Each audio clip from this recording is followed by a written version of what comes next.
client recently called me and asked about a situation they had with one of their customers. They had a salesperson in Southeast Asia who was relatively new and young named Kim. And he had a customer who was awful to work with. He beat him up on service. He beat him up on price. He beat him up on availability. He beat him up on everything. And it was getting to the point where the salesperson was losing heart.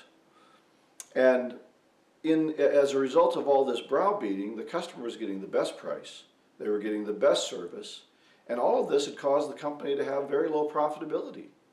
So I asked the sales manager, is this person really worth all the time and trouble? And he said, based on the little amount of money we're making, no. So we agreed that he would fire the customer. Next week he was on a plane to South Korea with the customer's file in his hand, ready to fire him. Here's the story he told me.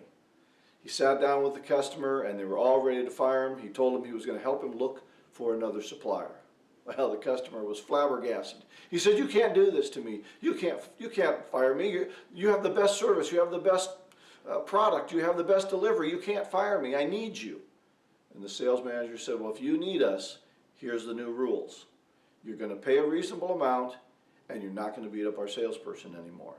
Reluctantly, the customer agreed. And that brings us to 2-minute selling tip number 28, call their bluff. You know, a bad relationship like that is not good for you and it's not good for the customer. Disrespect, pushing too hard on price, not being able to see the value in your product or service, it's bad for the customer and it's really disheartening to the salesperson. Now sometimes this happens because we've let that one customer become too big a part of our business. You know the old saying, the good news is I got the Walmart account. The bad news is I got the Walmart account, right? So if this is the case, your sales team needs to get out and balance your business. They need to find more diverse and more different size customers so that you don't rely just on this one big customer.